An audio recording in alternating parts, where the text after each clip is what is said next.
trash. I'm going to go ahead and call this meeting of the Caroline County Transportation Committee to order. Tonight, we don't have a chair or vice chair, so I will function as the chair of the meeting tonight. So first order of business is approval of minutes from April. I think you all received those in your packet. So I would move they be approved as mailed. so move. Second. Second. All in favor, say aye. Aye. I would like to send a motion that we change the order of the agenda so that we move on to the new business and have the VDOT presentation as the first matter. I would second that. Okay, so we have first and a second. To adjust the agenda to move the smart scale presentation to the beginning of the meeting. And I mean, very short. I was very short. Thank you for that, if that passes. We are here to hear that part. So it'll take you longer probably to get out of the door than it will. No worries. So with that, the first thing we'll do is we'll go around and do introductions for our guests, for those who are new here. So I'll start. My name is Leon Hughes. I'm Director of Planning and Community Development for Caroline County. Alex Long, I'm the mayor of the town of Fort Royal, represent Fort Royal District. Becky Golden, member of the Transportation Committee. George Weaver, I'm a planning board commissioner. Jimmy Street on the Transportation Committee. I represent the western half of the Port Royal District.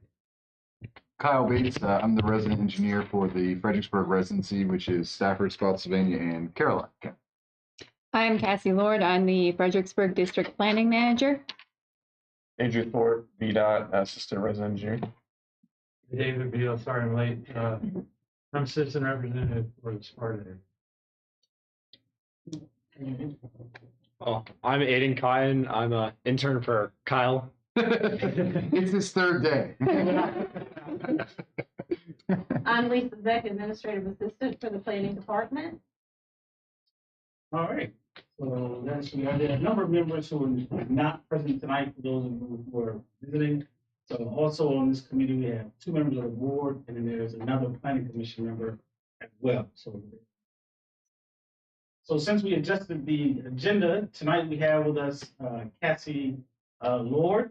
And Cassie, I won't say your title because I'll butcher it. But Cassie is our VDOT representative that helps us with our smart scale applications. She's been extremely helpful with us in this process.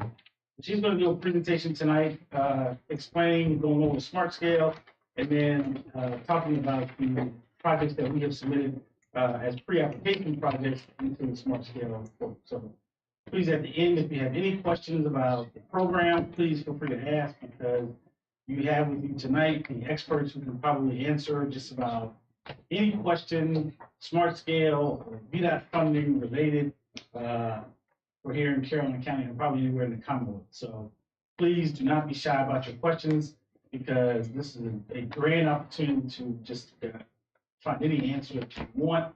And if they don't have the answer, these folks certainly can plug in and get the correct response. So please don't be shy about asking questions. Before we dive into the presentation, just for my knowledge, hello everyone. Where are you all coming from? Is it all Lake Caroline? Well, they're raising their hand. Okay, so yes. Is the answer. I guess you get that. Right. Just that helps. I mean, just from my perspective, just as we go through this, if there are questions, like this is an overall smart scale conversation, really, but nobody, when we say smart scale, not a lot of people get interested. So I figured there was something more that, and I talked to Jonathan before about some of the things there at Lake Caroline with the study, which is separate from smart scale, but can lead to a smart scale project. So that just helps me frame it in my mind. So anyways, I'm pass it to Cassie. Right. Okay, so we're going to just do a very general smart scale overview. So basically, Virginia Smart Scale is about picking the right transportation projects for funding and ensuring the best use of limited tax dollars. It's a method of scoring planned projects and funding projects that meet one or more transportation needs identified in Virginia's Transportation Plan, VTrans. These needs are referred to as VTrans midterm needs. transportation projects are scored based on an objective, outcome-based process that is transparent to the public and allows decision makers to be held accountable to taxpayers. Once projects are scored and prioritized, the Commonwealth Transportation Board has the best information possible to select the right projects for funding. So basically, the main process is the eligibility and funding, project application, project screening, which is actually where we're at right now. Is we're kind of in the middle of the project application and project screening because OIP has started the process of screening the projects before full application. Then we will be in evaluation scoring, which will happen after August, after full submittal. And then we will have the prioritization and programming, and that usually will happen next spring. So if we can go to the next slide. So this just gives a general timeline. So obviously we are in June of 2024 right now. So this is a very long process. It does take, we started it in March for pre-applications, and this will go into all the way into December of 2025.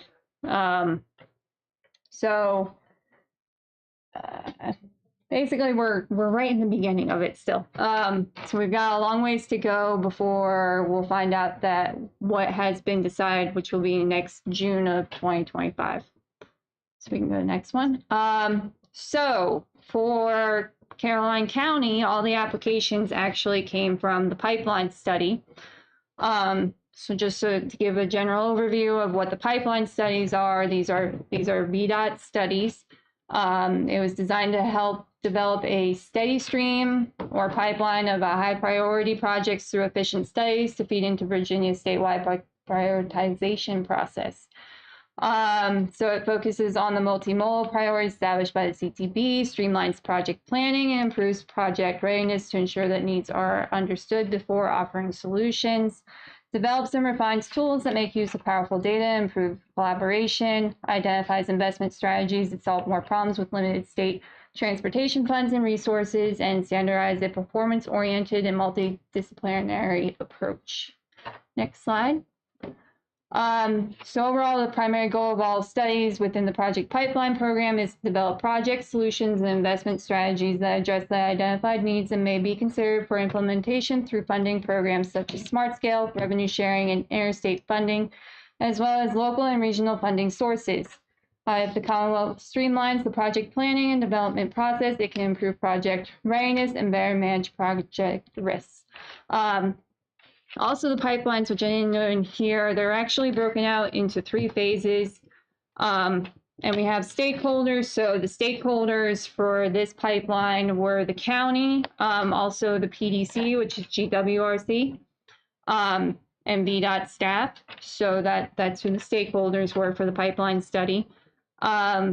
And so it breaks down to 3 phases. The first phase is looking at basically the existing conditions and starting to see what those problems are for existing conditions. Phase 2 is then developing alternatives.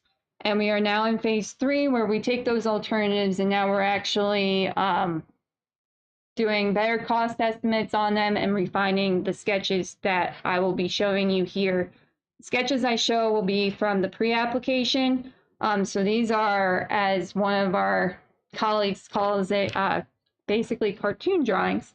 And that's kind of what they are. We take a more in-depth look for phase 3 of the pipeline studies. So we'll actually start looking at right-of-way, all the utilities, all that stuff will actually start being looked at for phase 3 so that we have better cost estimates for full application, because that cost estimate that we submit for full application is going to be a deciding factor for funding, and that's what they're going to use then for in the future for funding the project.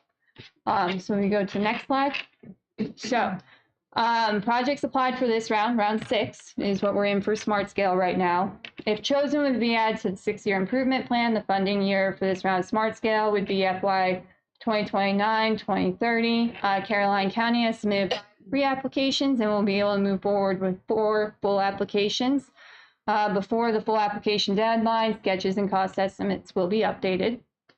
Next slide. So we're going to get into the actual applications that they did for this round for pre-application. The first one's going to be Route 1 at Cedon Road. The cost estimate is roughly $9 million. The project description is northbound left turn lanes along Route 1 for the intersections of Route 632 and 661 for safer turning movements, and construct a southbound left turn lane along Route 1 for the 632 intersection. The southbound right turn lane radius along Route 1 to Route 632 is to be improved for safer turning movement. Lane markings to be installed for the eastbound approaches to Route 1 for both 632 and Route 661. For the westbound approach along Route 632 at Route 1, the southern portion to be closed and the northbound right turn radius along Route 1 to be improved for safer access to and from Route 1. So that's a lot. So we're going to go to the picture because that will make it easier. Hey. Okay, so this is what we're proposing. We are still looking at this application internally because our traffic engineering group is not thrilled by having the left lanes like that on Route 1 back to back. So we are going to be looking at this a little more in depth with the engineering consultant that's going to be working on it for phase 3 of the pipeline study. So anything you see here today, this is not the final full application. These will be modified. We're going to try and keep them relatively the same, but there will be some modification for full application. It's a tough intersection because you've got two of these state routes coming from the left, and then right in the middle of it, you've got another one on the other side. So you got two left turn lanes that really need a certain amount of queue that you just frankly can't get unless you totally relocate the road, which is a whole other expense that you would have to, and frankly, you probably have to end up taking property to do it. So. Did you get any information on the pedestrian fatality? No, not yet. But anytime, so we did have a pedestrian fatality in this area. It was 2 days ago. It was. I don't know if you had heard that. Anytime we get a fatality, whether it's a pedestrian, vehicular, doesn't matter. We do a full safety analysis. And so as part of that, we're going to look at it and see what was the cause. I will tell you, and I typically don't say things like this without. We have to wait until the FR 300, the report comes back from the Sheriff's Department or the State Police to really do the review. But I will tell you, one of my my supervisors was right behind it when it happened, and it almost appeared from his perspective. Now, keep in mind, this is all hearsay at this point, but from his perspective, it looked like the individual was in the road. There's not any shared use paths. There's nothing to walk on in that area, granted, but regardless, you obviously as a pedestrian, don't walk in the road, right? I'd say that as a public safety announcement for everybody, don't walk in Route 1. It's not going to turn out well. So, hey Kyle, I don't know if it was in this case, but there's a fair number of transient people that walk up and down Route 1 on a regular basis. Very. I don't know if this person was one of those, but it seems likely given there's no real residential communities or anything like that. But that's a very common thing, seeing people like sitting on the shoulder or on the road. Yeah. And as we go through some of these other applications and the things from the study, you'll see that some of these applications will include some pedestrian accommodations and things like that. All right. And I do know that the Sheriff's Department in Caroline County, people like that, they will escort them, take them in their car, and then at least escort them to the county line for safety, certainly for safety purposes. Not as much as they can. I mean, not necessarily an impact here in Caroline, but I will tell you that other areas, we have, pedestrian crossings and protected buttons where you press things. You all have seen them. I've seen some wild stuff. People will literally not press the buttons and walk outside of the crosswalk when it's right there. And I have to hear about crashes and things, and it blows my mind. It's like, if you've got these accommodations, sometimes people still don't use them. So we're over here like, how can we help people help themselves at times? So that's a greater question and really not what we're here to discuss, but something that we're taking a look at pretty heavily. So. I have a question. Mm-hmm. And it's not going to benefit a pedestrian, but is this a candidate for a roundabout? So, given that it is Route 1, we probably would not prefer a roundabout. We actually had to have a study in Spotsylvania where they were looking at a roundabout. We are very comfortable with roundabouts because they keep traffic moving, but it really depends on the volumes of traffic coming from either side. And most importantly, you all know, especially in Lake Caroline, when something happens on 95, where's everybody going? Route 1. And if I slow them up more, that's going to cripple the area even further. They are a safer alternative. It does slow traffic down, but we always have to balance that safety and operation, right? Well, I can make everything safe if everyone goes 5 miles an hour, but nobody would get anywhere, right? So you got to balance the safety and operation of it. So, Carrie. Okay, next slide. All right, so the turn lanes at Lake Caroline, cost estimates around 10 million. So it's going to be constructing a northbound left turn lane and a southbound right turn lane. I would also be providing eastbound approach markings for the eastbound approach as a separate left and right turn lane. So in this application, it also had do not enter signs on the back of the stop signs, but we did not get to see that part of the application until right before it needed to be submitted.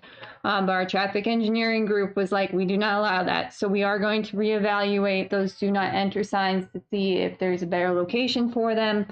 So that will be like the main part of the pre-application that will be changing for full application. So if we can go to the next slide. So these are the turn lanes. It's relatively simple, but it will provide basically it will make the turns into Lake Caroline a lot safer. It will get you guys out of the through movements for Route 1. And then it will also make it easier with restriping that eastbound approach. It will separate the left and right turn movements out of Lake Caroline Drive, which then should help also with getting out of Lake Caroline. So, yes. Can I ask a quick question? How long are those particular lanes going to be in terms of like? So they're going to be they're going to meet the standard of what it should be with 55 miles per hour. So they will actually be longer than what's shown here because we noted to the consultant that they are not actually following standards because they did the cartoon drawing and we're like, okay, but you actually have to do it correctly now. For the full application. So these will be longer. To dive into that a little bit more, when you say that we're not going to be able to quote the exact number of feet, but what is the minimum length based on? The speed limit. 55 miles an hour. No, Yes. it's 45. I thought it was 55. No, it's 45 miles. Yeah, it's so odd because you only go a third of a mile. Oh yeah, it does say 45 right there, doesn't it? Yeah, from the Because big it's mile 55. there, it drops to 45. Okay. 45 in front. Okay, so then we'll be Sheriff will 45. have to explain that to you. Oh yeah. Yeah. So it will be either by 45 or if Peter decides it could be by the design speed for out there. But if it's a 45 mile per hour, so the way that we look at the distance is essentially the time it takes to slow down and stop and make that left turn, or is it stopping sight distance? I'm playing devil's advocate here because like, these are the questions that I know that they're. No, it is by the just slowing down and stopping and then making the left turn. Yeah. If I could just add one thing, I don't know if you've been to Lake Caroline yourself. Yes. But I've been a resident there for 21 years, left Northern Virginia to come down here. Mm-hmm. Northern Virginia's followed me. Lady Smith Road has turned into a Route 3 all of a sudden in a day. But the concern I have, the former law enforcement, when you go out, two lanes can go out, lane on the, go out in one direction. Mm-hmm. People can take a left and go north, take a right and go south. Seems like every time I go out to go south, there's an SUV bigger than mine, I left. You can't see a thing. You take that right-hand turn, which is normally a fairly safe turn to take. Yeah. Because you can see oncoming traffic. The problem is you have two different traffics. You have two different lanes coming at you, and regardless of the 45-mile-an-hour speed limit. These people are doing 60, 70, 75, 80 miles an hour. And it hit home with me when my neighbor mentioned to me you were having speeding. About a month ago, I was waiting to take a left-hand turn. And a black, you guys might, some of the board members might know the details. I didn't want to even ask, but black truck was proceeding south. It hit a car that was trying to go out. And it was a pretty, I thought there were fatalities for sure, but I stopped and got out of the car. The ambulances were en route, and the police officers were already there, I think, on another incident that was happening. But the people survived it's my understanding, and I didn't go into getting names, but the people survived the accident, but the truck was destroyed. The front part of the truck was destroyed. How they survived that accident, God. How long ago was that? I'd say about a month and a half ago. Oh, yeah. In March. You and I like talked. March. March 29th. Yeah, Yeah. we talked like that day or the day after or something like We that. saw it. I got pictures if you want to see. Yeah. That black truck? I got it. Yeah. Oh, it was crushed. And there was another incident. I thought the black truck hit a wall. I mean, it was like really, So and so let me. What I'm hearing you say is a lot of that is because of the sight distance pulling out. What's the speed of the people traveling that's south? one thing, but then you also have the problem, and I'm retired now, so I don't have the issues of, but I avoid trying to leave the lake or come into the lake during rush hour traffic, just to have Or one more car. Saturdays or Sundays. Or Saturdays and Sundays in the summer, you know, we don't go outside of it, because Right. it's no longer US 1, it's like an alternate 95. Yeah. And it's not just, Saturdays and Sundays, it starts Fridays and goes right through the, Mondays. And it's this, really, and this development, especially with this water park that's coming up at Thornburg, it's a 118. I mean, you're talking, that is just gonna, totally, all that congestion is just, it's gonna become a main artery, people coming in and out of there, as that's gonna be a year-long, tourist attraction coming up in 2026. Yeah, I mean it's no secret people bail off of 95 at 104. And That so is forth, or- My observation, Even Ashland. we come up from Ashland north, there's a hill, and all of a sudden you come over the hill and it's now 45. Yeah. And not too far, a quarter of a mile, maybe you're stopping to turn left and you have to come to a complete stop. We noticed the other day on Ladysmith by Lake Landor, they have signs before you get there, blinking lights. Might have to stop, be prepared. So in the interim, this is gonna take a while, I understand that, funding, et cetera. But in the interim, I wrote to Ms. Lord on the email, what about flashing lights at the bottom of that hill, kind of near the Airline Dam and going north? At least it's an interim till, because everybody's right, cars are flying. And if we have to stop to turn left, you just hold on and hope you don't get rear-ended, because. Or you keep straight and go down the stoplight and come back and go Right. around the other way. So That's I just throw that out as there's an interim category in here. the neighborhood has changed from a summer place to people that are commuting to DC and back every day, and younger families moving in, renters moving in. Yeah. It used to be kind of a low key, and when I moved in, it was like 800 houses. It's up to about 1,100. I don't think It's there's 10 lots. it's 1,400 lots. It's about There's not many lots left. 1,300 plus residents, Okay, well, she's got the, homes. Yeah. there's no place to build anymore on it, but, and the Yeah. unfortunate thing is some of the residents are as old as this fella, and it's kind of hard to get them in and out of that part. Let's keep the meeting moving here. Well, I really, through you, just one Lake Caroline, we really appreciate any consideration you can give us. And I just want to echo what he said about the flashing lights, anything that could be done in the interim. Even whether flashing lights or Somebody's gonna die. blinkers. I Yeah, don't yeah, believe they haven't it's had- really a matter You of, said flashing lights on 639? Is that Ladysmith? Yes. Yeah. Yeah, before, there's some hills approaching Lake Landor that said, There's some kind of spinner that's spinners maybe? attached to a sign attached to a sign. that says, Yeah, I don't know what the name of it. turning vehicles. Turning vehicles, and watch there's for turning 10 minutes or vehicles. something. Yeah. Even on, when you go up Route 1 by where 30 comes in, there's a light there that at least lets you know there's something different going on. Pay a little Well, attention. so I want to dive into this a little bit because you all are in a circumstance and, that we're looking out for US Route 1, right? Yep. I mean, that's then don't take offense to this, but that is the that is what we're doing with this study. Now, the roads that come in and out of this benefit from some of the improvements that are recommended here, but we are looking at state routes. And when you talk about Lake Caroline being a private entrance, it's kind of going against you in a lot of ways. So when that subdivision came in, it came in with the understanding that it was going to build out to a certain amount of homes. What was the number? It's around 1,300. 1,300, right? Like that was the time for that developer to do those improvements. Now, VDOT approves these things to make sure they can enter in and out safely.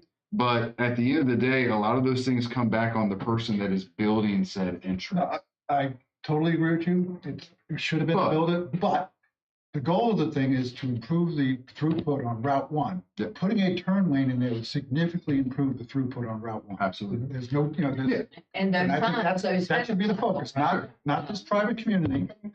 But I'm also hearing from, yes, you're right. You should come work for VDOT because that's exactly right. But I'm also hearing that we have concerns turning out of the private entrance. So VDOT as a whole, this is a blanket statement. We're going to come back to it and talk about some things that maybe we can do, but VDOT doesn't maintain sight distance for private entrances. This is no different than like me going to your driveway off of what road do you live on? 605. 605 and trimming trees and brush so you can see to come out of your driveway. We don't do that. We trim the trees and we trim the grass on the side of the road for the road that is a state maintained road, but we're not going out to every driveway, just like we're not going out to every private entrance. Now, there are some things, and one of the things I heard you say, sir, was you can't see because of the vehicles that are in the left lane. When you're trying to look left so you can make a right. I'm not speaking on behalf of anybody else here other than. That's true though. It You is can't true. see it. Because they won't, if you want to turn left, if they want to turn right to go south, instead of just waiting for a minute for you to make that turn, they will pull up and block your view looking south. They do. Well, one of the things that's flowing through my brain, and like this is something that could happen now, and I don't know the sight distance. I don't have the numbers with me, but is there such a world where maybe that left turn is offset a little bit so that the right turns can come up a little further? Now, you'd have that same issue with looking right again, but I don't know what the sight distance is, but maybe something we can take a look at. If you got a hill obstructing one view, maybe that's something we can look at as part of this. Again, this is why you're here, right? This is good feedback We all for us. appreciate anything y'all can do. We can take a look at that as part of this application. That's a question. Does the entrance sign play a part in this at all? No. No, you're past that. You're past that, it sits back. That stone sign, it sits back. I'll make two comments. It doesn't look like the right turn lane, the southbound right turn lane is offset. So if you offset that closer into the entrance, there would be a maybe 6 or 8 foot gap between the through lane and the turn lane, which may give you a better line of sight looking left as cars are slowing. That would increase the right of way need, which means the right of way line would move further into the subdivision. And given that this is a smart scale application, while it benefits the throughput on Route 1, it also benefits private subdivision. If VDOT has to buy a right of way from the private, if those 2 large parcels on Route 1 are owned by the HOA, which I assume they are. One of them is, the one other of one them is would the other side. I would encourage it. We have some, if you're leaving Lake Caroline, that section to the right, all of that does not belong to the POA. All of that belongs to a private owner. But he's given right-of-way permissions before for the association to use things, but part of that. But if you're leaving in on the left, that is the POA's property. So if VDOT had to buy that right of way from the POA, it would increase the cost. And given that there's, at the end of this analysis, there's a cost benefit analysis. And if your project is less expensive and has the same benefit as a project that's more expensive, then you score better.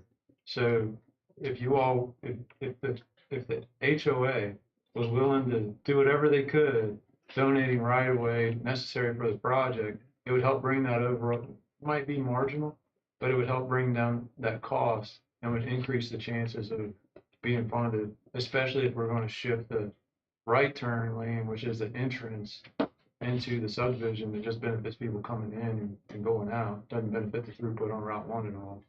But that would be a fairly simple add to the project if the right of way were donated. Well, And it could bring the overall cost down for the So county. this would be, now what would the HOA, well, we're a POA, but we're the Sure, same, everybody sure. says. POA, I'm sorry. It's so little different. What would the POA need to do at this point, if anything, and who would they need to contact about yielding some of the right of way on the? I think you just need to make a commitment to the county.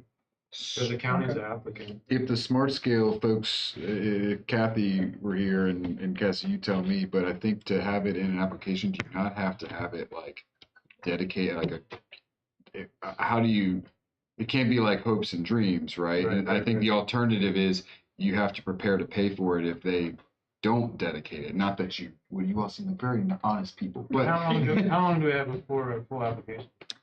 They're officially due on August 1st. So you got a couple of months for the POA's board to. But I don't know if a resolution from them would be enough. That's a question we probably need to ask. I think you have to wouldn't want go. it transferred before the project even gets awarded funding, because then it doesn't do anything. You don't know what you need. Yeah, you don't even know if you Yeah, have a project. That's fair. So David works for VDOT. He didn't say that part too. He literally does my job in the Northern Net. He's just here as a citizen. So if they gave a resolution to do so, just be prepared. If they somehow back out of that, it's part of the application. You as the POA. If they were to not do that for whatever reason, like let's say, these people want it, but let's say they go to a vote and it doesn't pass, right? I'm sure worst case scenario. But it'll pass. Right. You're gonna have to be prepared to. I think the county would have to pay for it. Yes, you'd have to be prepared to eat that. But I mean, if you have a resolution for it. I guess what I'm looking, and I understand that there's a lot of variables here, but what action should the POA take to ensure that you're looking at that as you evaluate what you need to evaluate? And who does that need to go to? Does that need to go to Mr. Hughes from the POA? Does it need to go to Mr. Hughes and Kathy? Who does it need to go to? So let me ask you a question. So in the process, let's say you get funding, the project gets awarded with the cost of the county having to acquire that right away, an initial part of the cost. If we get funding, if they choose to come back and then dedicate it later, does that cost get taken out of the project cost? Yes. So. But we still have to, so no matter what though, we have to come forward to them and say, okay, if you don't dedicate it, this is how much money you will get. So no matter what, we will have to come to you and tell you how much money the POA would get if you didn't dedicate. It would enhance our scoring if we were to have something in place where we said we would donate that property. Potentially, I've got to talk to I guess Wifey about that. someone, Jackie's on our board, so she's probably. Getting committed so it can actually account towards the scoring, correct? Yeah. Right. I don't think Yeah, that's. would be enough. I mean, it's like we do. How can you score? Go do this on like a chancellor. Well, I mean, like technically It's the, $50,000 right away. The county says, hey, this is a $10 million, $50,000 project, we'll pay $50,000. But it gets scored based on that. Right. So they wouldn't. The county commits, we'll pay $50,000 for right away. Local And funds, they're fair. Yeah. getting it from the. Because I absolutely. Rejected it that. yeah. Local funds. But remember one thing. You take a piece of land and you give it to somebody else. That's what happened.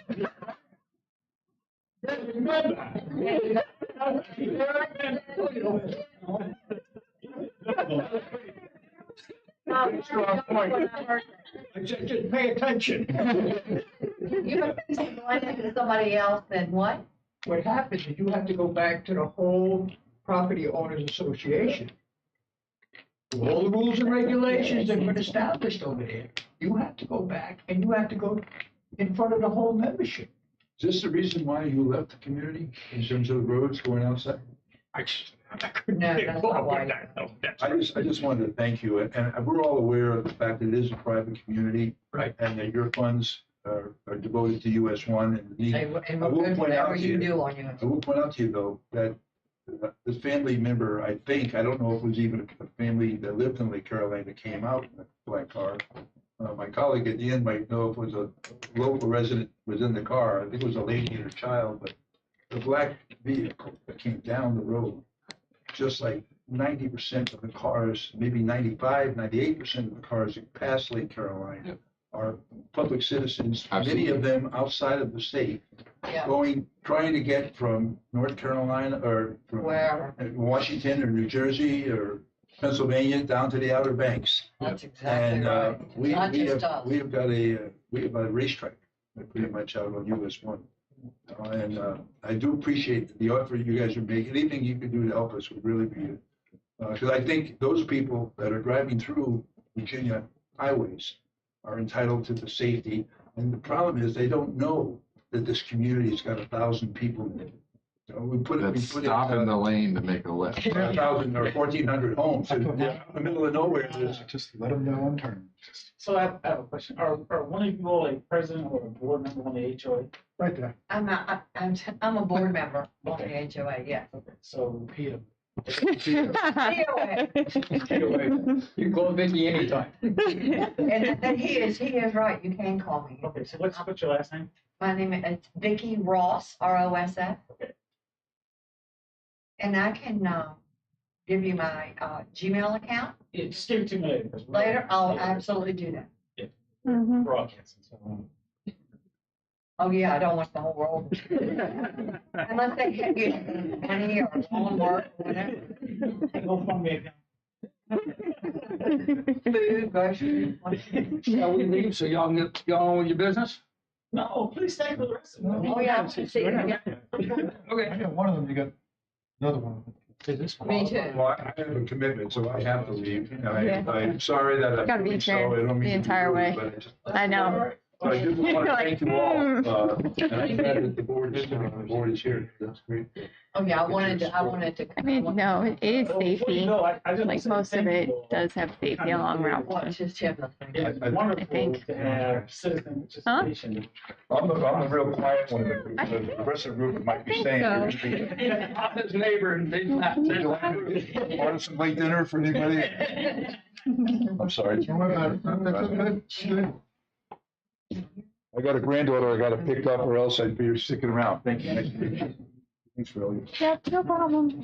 Good time. See you, Jim. Thank you.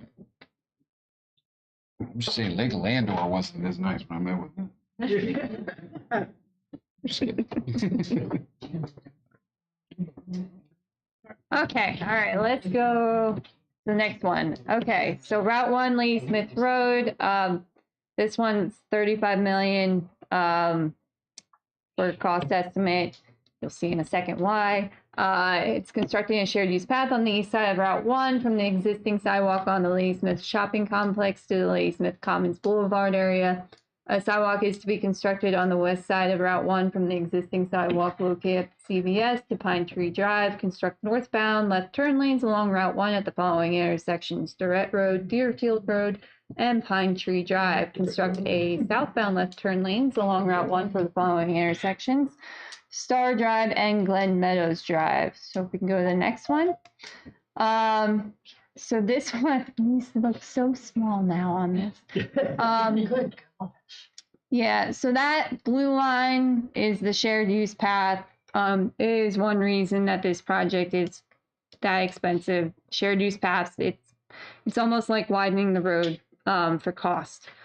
But it's not a bad idea for this area either, and it basically would help with any pedestrian and bicycle movement throughout the area. Well, in that area, as you all know, sees a lot of foot traffic. So just one other piece of background. So when we start looking at this area, we realize that these three intersections were in such close proximity. So rather than do 3 projects, we combine them into a single project.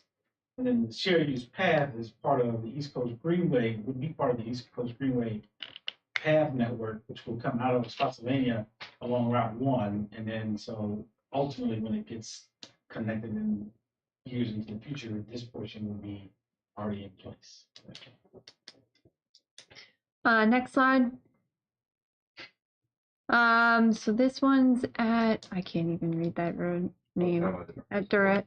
Yeah, that's Durrett. No, is that Star? Yep, Durrett and Tractor Supply. Okay, and Durrett, okay. So yeah, this is the southbound left and the northbound left shared use path, and also the sidewalk. Next slide. So this one's Deerfield. Okay. So this one's Deerfield, so it's got the southbound left and the northbound left shared use path. Next one, this one's Pine Tree Drive, so this one's the northbound left. And that's kind of, I think we're going to be ending the shared use path a little bit before this, just so that it does have to meet ProReg. So it has to have a actual spot to end at and can't just end out in the middle of nowhere. So it would be ending a little bit before this area. So next one. All right, so this is Route 1, Route 207, 658 crosswalk and sidewalk improvement. It's $13 million for cost estimate. Install crosswalks for all approaches at the Route 1 and Route 207 intersection with pedestrian signal heads. Install sidewalks along Route 207 on both sides from Route 1 to Welcome Way, and install ADA ramps and subsequent driveway locations. So we had another pedestrian fatality around this area about less than a year ago. Right. Yeah, it was right when we were starting the study, right? Yeah, it was right when we were starting the pipeline study. So it's just general, the red line's the sidewalk. We would be adding the crosswalks at all approaches for 207 and Route 1, and we'd also be doing the pedestrian signal heads here for this intersection. Cassie, has there been any more thought to this project getting any other type of funding besides smart scale? I mean, it would probably, how much was it? It's a little, 13. yeah.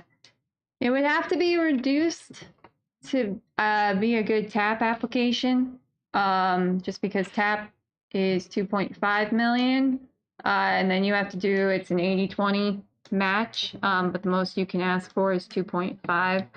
So it could be reduced. We could split it up into sections somehow to get it down a little bit more, so that it could be for a TAP application, or we could do, doesn't really have roadway, so I don't think it would be that good of an idea for revenue sharing, and revenue sharing is 50-50, so that would be a lot of money. So if we reduced it, we probably could do it as a TAP application if we broke it out into segments. If at some point there's any additional HSIP money, would this be a candidate for that? It would have to, it depends on the data out there. So our HSIP funds are very data driven, right? Like, whereas Smart Scale and a lot of the things, you all have the ability to apply and set your priorities, secondary 6-year plan that we're going to be talking about. HSIP is all data driven. It's where are the fatalities, where are the crashes, where are the pedestrian issues, where are the run off the road problems. They're looking at where is the data, and that's where the need goes. That's why we get a lot of people that ask, oh, can you do something at this location here?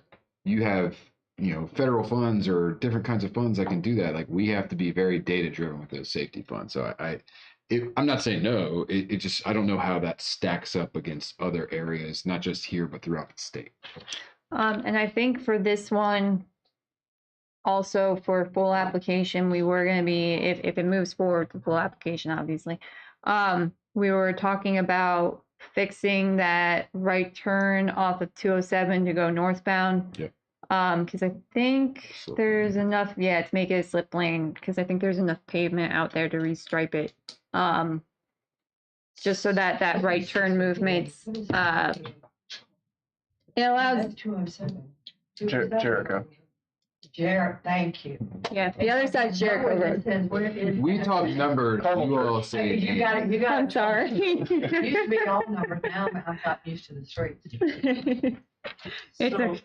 So just FYI, if you're not aware, so we have a potential rezoning application that's gonna get filed for the property on the western corner here. Yeah, I've looked at what they were proposing there. Yeah, I was gonna ask if you had any initial,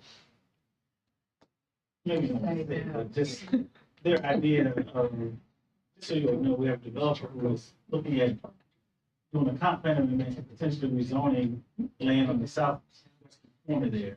Right now it's on RP, the rules preservation, they're looking at going to the M1 designation for warehouse distribution type uses.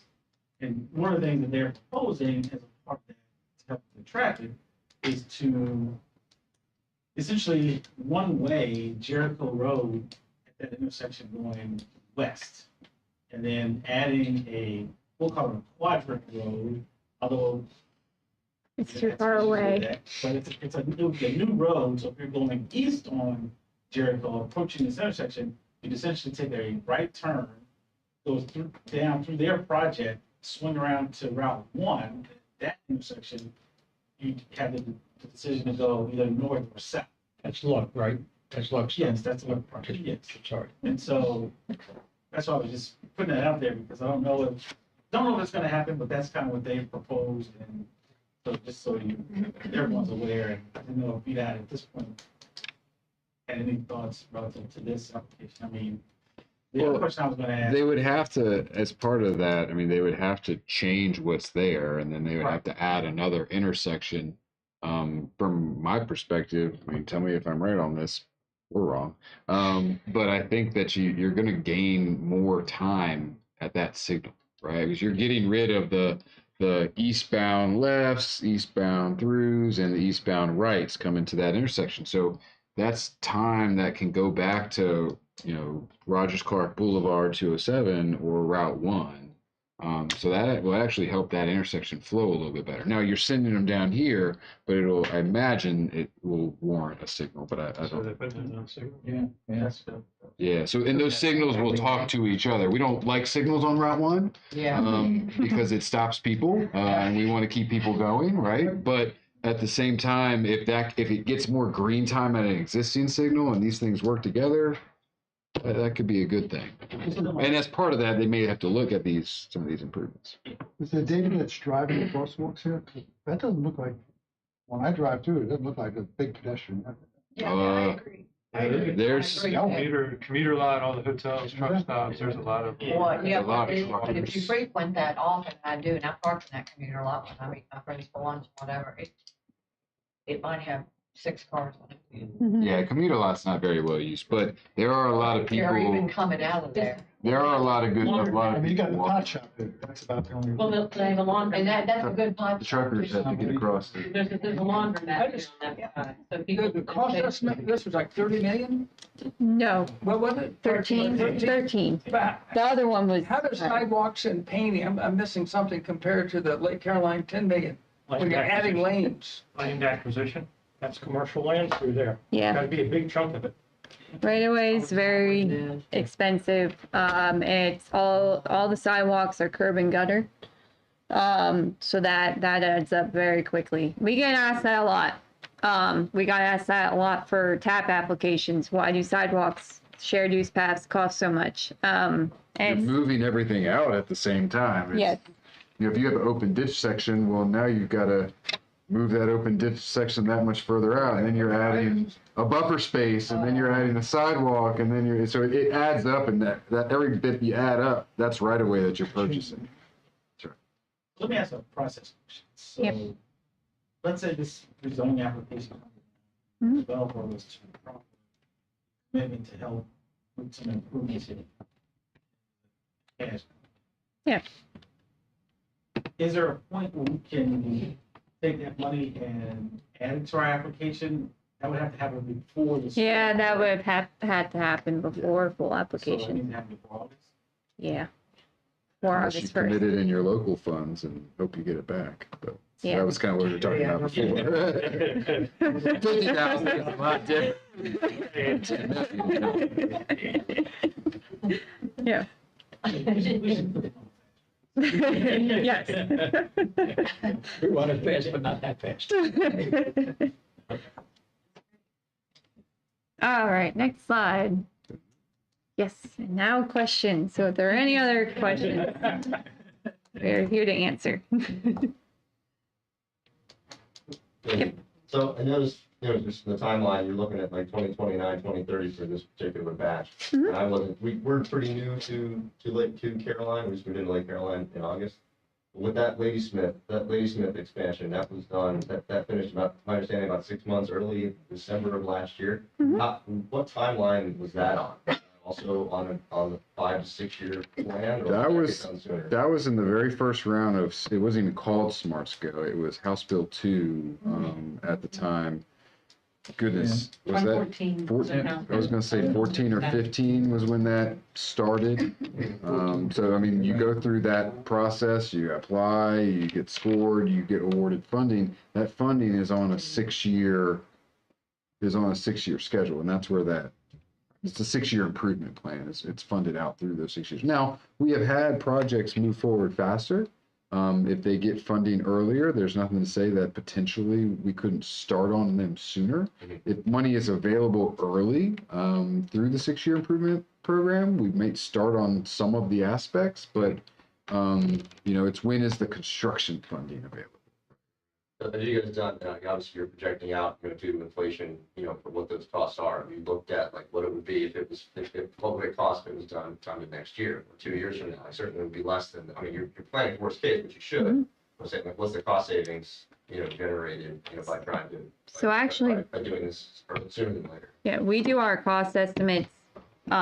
It's in today's dollars, and then when we put them into the portal, that's what inflates it. So the cost estimates that we develop are in today's dollars, and then the portal actually inflates it then to basically the future year. I'm sorry. No. Just saying, it's a 6-year plan, so the money that's available next year is already committed to other projects. Oh, no, sure. 2 years I already. totally understand that. We're applying for money that's 6 years out. So Okay. is what it is. Can I ask a question? Because I think this is one that's going to be good for them. You talk about the money, and inflation and things being more expensive. When you looked at your numbers from a transportation planning standpoint, you said earlier I'm like softball on this one to you. So you said earlier that you looked at the consultant that did the study looked at the existing traffic, but you also look at forecasted traffic and do your study and your designs eventually based off of a forecasted growth rate and population. How far out do you look at that through the study? 2052, I believe is the year. I was gonna ask you, you looked at the park coming in. Basically, any TIs that were going to be done in that area that we're going to be adding traffic to Route 1 through this segment is what we looked at. I do not know if we looked at adding the Kalahari traffic to Route 1. That's crucial. But so it would have to be an approved traffic impact analysis in that area. But we still, even outside of that, you look at a growth rate that accounts for things like that, and even that Kalahari. I can tell you right now, looking at the roads that are up there now, someone hasn't looked at it. Jeez, that's very totally inadequate. Coming that way. Well, the problem is, like the 606 project that's ongoing there right now. I mean, we looked at things in that area that were approved at that time. I'm not from, No. But from our perspective, it's very frustrating. My shop, I think. You suddenly look and say, how much you building now? It's like we're building this, but then the Kalahari got approved. I saw that intersection, I said, that Ladysmith's intersection better than this one. It's true. 4 years behind, 2 years behind. It was originally projected. Oh, yeah, from when it was originally when we talked about it, but that had all kinds of You have to different consider funding. too, the Ladysmith intersection was built based on a Walmart and hundreds of thousands of square feet of retail Well, that's that is not there. okay, that's what. So you got a lot of traffic that's not there that was built. Yep. So, Yeah. we didn't see Paige and Marie on there? Oh, that should have been on there. I thought I put them in. I was curious. Well, that's not too, good. Jordan. Yes. That was on the survey. Damn it. So you want, Yeah, so so I will. one project that was omitted from the Should've presentation been on page there. in the I read. remember putting it on there. So, yes, if we want to talk about that. Yeah. hold Just on. essentially just adding left It's adding left turn lanes. lanes but there we are and straightening some also, radius around for the right turn lane. Yeah. Northbound and left, northbound, southbound left on US one. Yep. And Yep. northbound right turn lane. yeah, we're Okay. improving, Right. yeah, we're improving the turn. It's not a northbound right turn. It's improving the turn radius for the northbound right turn. And there's some data to back up a lot of that. I mean, we have some, I installed some There. flashing warning There's lights there now. signs. Yeah, we did that a year or two ago, and we did that because of some of the data that was coming at us. And those were, I believe, safety funds that helped us do that. So there's been some fatalities there in the past. I think those are the flashing lights that he was referring to. Ah, yeah. Yes, yeah. you That guys- was very data driven. There were, and look, you hear me say like, well, that's where the fatalities are happening. The response that a lot of residents give back, like, oh, VDOT, you're waiting on people to die to do something. No. That is not the It case. does Trust me. come across like that. I know, I realize that, but you have to understand too, like, it's a It's an emotional prioritization. response. Yeah, it's a prioritization game. You have a set amount of money and you have to spend that where the need is. And it's not that I'm discounting the two crashes that happened at this location where, you might have known that person, or I get there's emotional connection, especially if you live at the area. But when I have people running off the road and hitting trees, or even worse, head-on collisions, that's where that money goes. It's a prioritization game, and if there was enough to go around, do it all. Unfortunately, there is not. We pay taxes, and we get the fuel tax and the sales tax and a couple other random things, and that's how we get our funding. What's the price tag on the Marie resume? No. Cassie.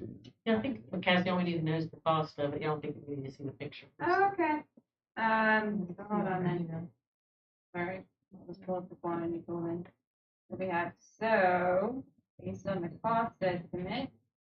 Hold on. She flags Now I it. have to look at the little PDF that we have. So, She flags so it. while Cassie's looking at that, what I would say, with the help of Becky Golden and WRC, we also applied for a Safer Streets grant. Page Marie Road intersection as well. In conjunction with Spotsylvania, Arcadia. thank you, US and Arcadia US one, And Marie, Arcadia. and Marie and Arcadia, to look at making improvements there to kind of help that triangle, as well, so hopefully, we'll get some funding for that as well. So we just received today, some letter of support sent to, Pete Buttigieg, from Bobby Warrock. So he's, very interested in, the project. We sent the request for letters of support to all of your, delegates and senators, including Brian McDougal down in, that part of Buddy Fowler, and, He used to be our rep, but he's not anymore. yeah, so, it's a really good grant application, that includes, this project in Carolina, and your Board of Supervisors has approved the 20% match, for the study. And, we're really excited about getting this grant to look at this. And we'll be bringing the results of the study to the Transportation Committee, and modeling that will be done for that, triangle. So we're very excited about that. So cost is probably generally around that 9 to 10 million is based on without, because the one I'm looking at is without inflation. So with inflation, it'd probably be around 10 million. Great. What about did I miss it, the Food Lion exit? That was part of the study? It was. CVS. Yeah, we decided if you go back up, it's gonna be like maybe that one. So I think we decided not to do that for any of the applications. I know it was looked at, but I don't think for this application, we decided not to actually include that intersection with this. So You've got is the it shared going use to be a path. burden for now? Yeah, it was looked at, but it's not moving forward for full application. You only get a certain amount of applications, you get 4. So, and a certain amount of pre-screening, pre-applications as well. So, you have to make some hard choices, and a lot of it, Caroline County gets to make those calls, but, you look at some of the data. I mean, you look at Page Road, like that's the Page and Marie up there. That's the crash data is the most prevalent at that location. So, that was probably the first one recommended. So tonight there've been 5 pre-applications. You can exclude 1 and continue on with 4. When will we know who's for? That's Leon. Do we stay or do we leave? I guess. No, all of the, I would say from my perspective, to me, the candidate project probably drop is probably the pedestrian improvements at Jericho and Route 1. For different reasons. I'm a planner, so I'm an optimist. I'm hopeful that there's gonna be some development in that area that could help facilitate some of those improvements. The gentleman talked about funding, and Kyle mentioned projects getting done faster.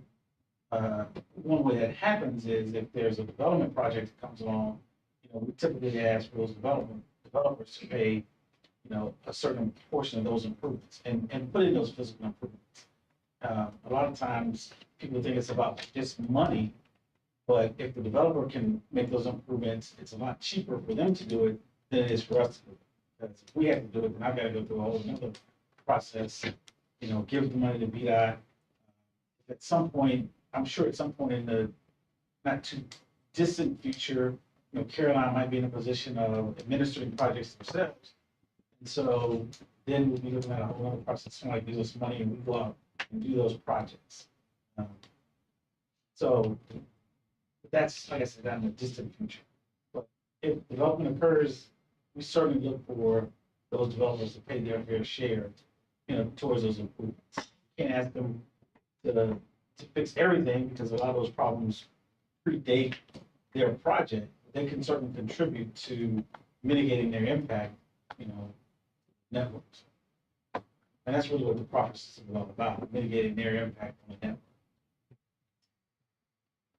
Do you need a motion tonight from the committee on which one to drop?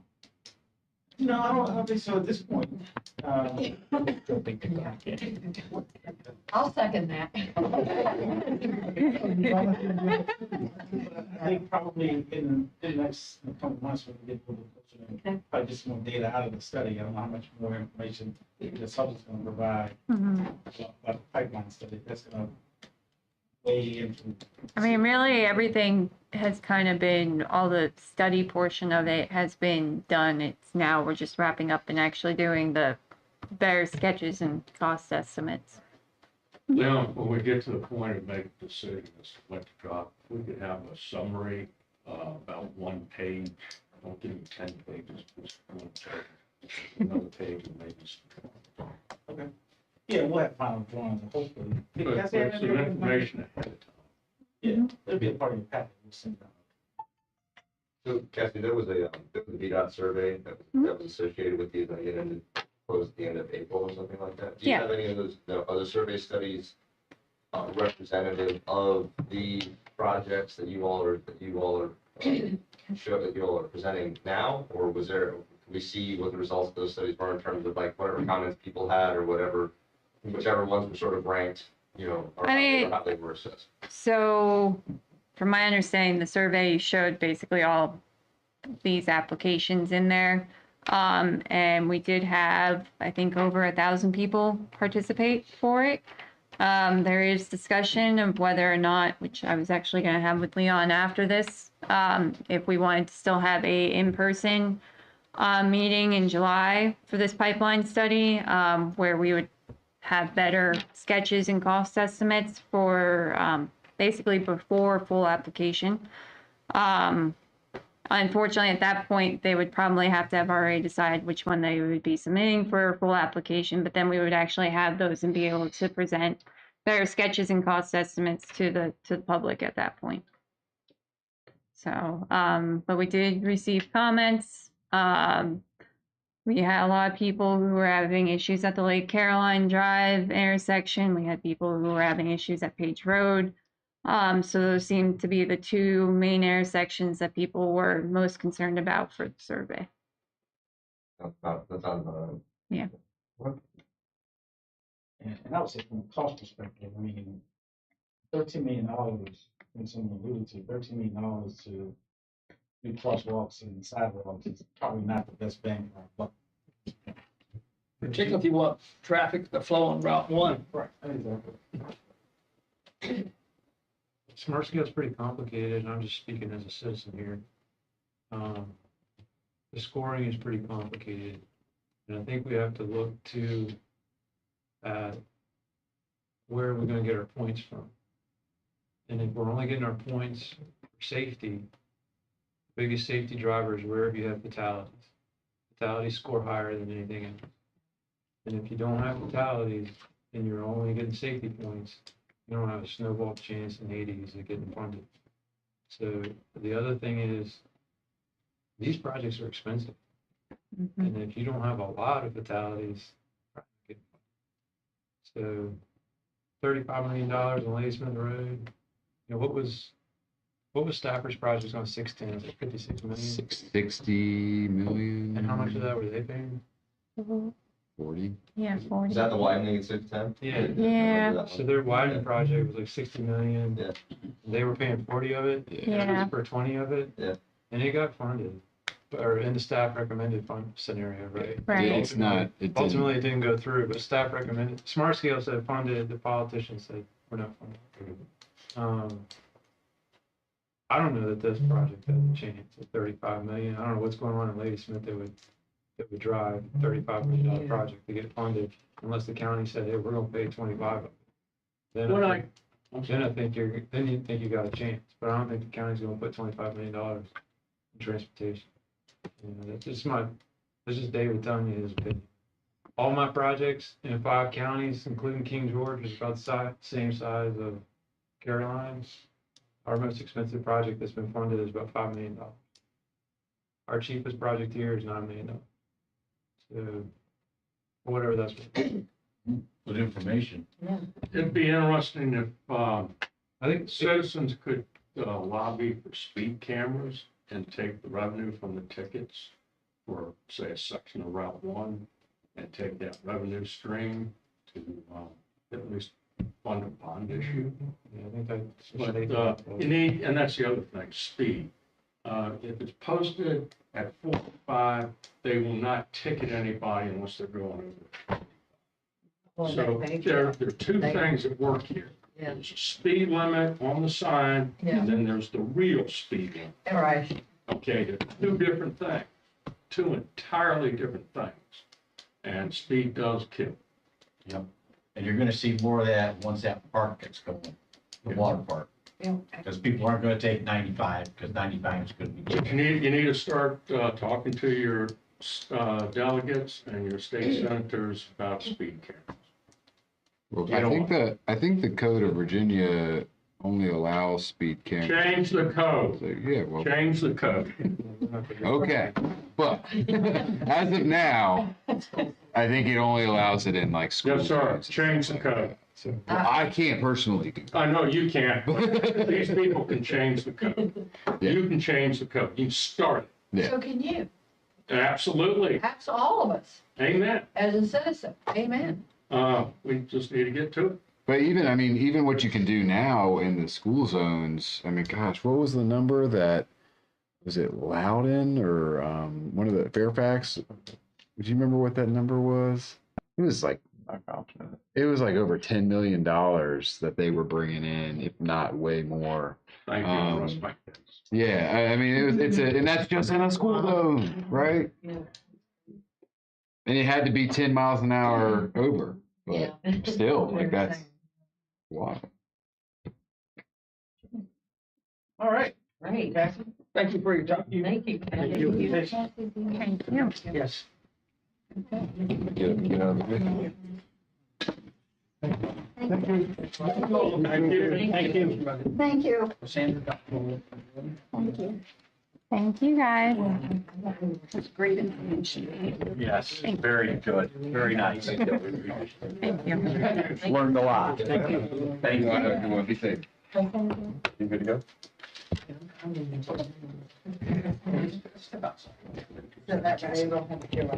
your time on that. Thanks so much. We'll be in touch. Yeah. Thank you guys for coming. Thank you for taking our questions. Have a good one, George. See you, big. Do well. Thank you so much.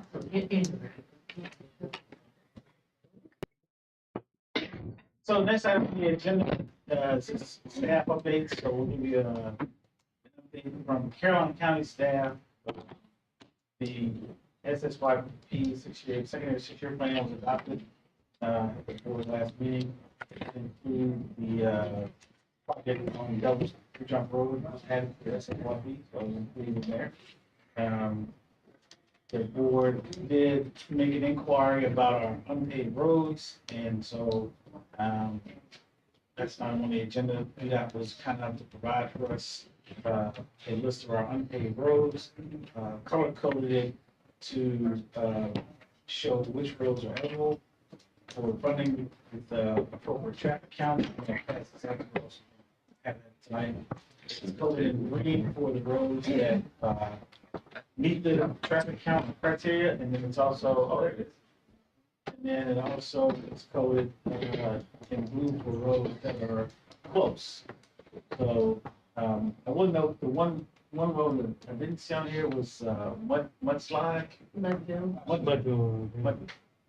Are you serious? Mudville Road? Yeah.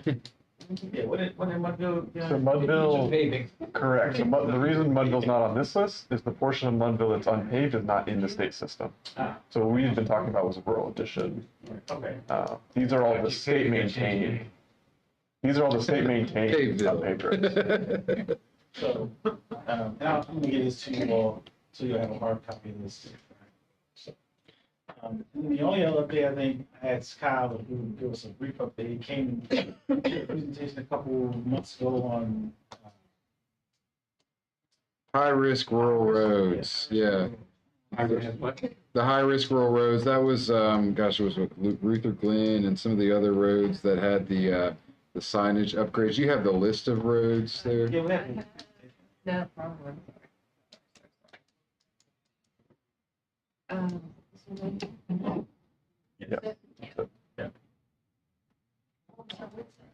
Yep, so, you can see the segments on here, but that's not as important. If you want to just go down, I'm not going to go. We went through a lot of this stuff already. I'm going to stand up so I can see it a little bit better. So a section of Ladysmith Road, these are the improvements that have, signage upgrades, making larger signs, more reflectivity, just all in all, working on trying to make these rural roads a little safer, warning signage and things like that. So just carry on. I'm just going to go through the list. We already did this. Sparta Road. Sparta Road again.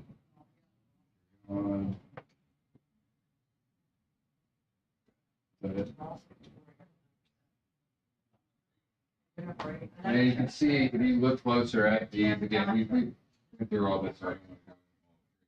But it's a lot of the intersection warnings, making sure that we're going to have reflective yellow strips on the posts, which might not sound like a lot, but if you've seen them, you kind of know because they stand out. We put them on certain curves, and it actually helps out quite a bit. So some edge line improvements, 4-inch edge lines being installed on signboard for a certain distance, a night arrow, like the arrow that you see here.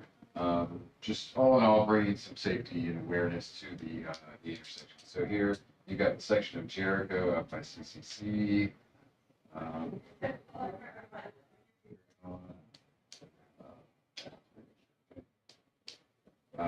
Looks like this one is Roselle Road, Route 609.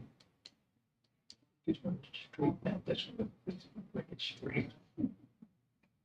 More warning signs, chevrons, Elmont Road.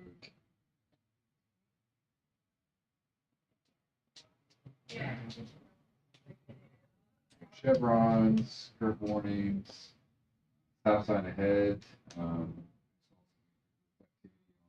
signpost. That's it. Yeah, so we talked about a lot of that stuff at another meeting. So what the response I got back is they started staking some of them out in the north. They're starting up north and heading south. So they've started staking a lot of those projects up in Stafford and Spotsylvania. You'll soon see that in Caroline County. You'll see where they started to stake some of those areas out.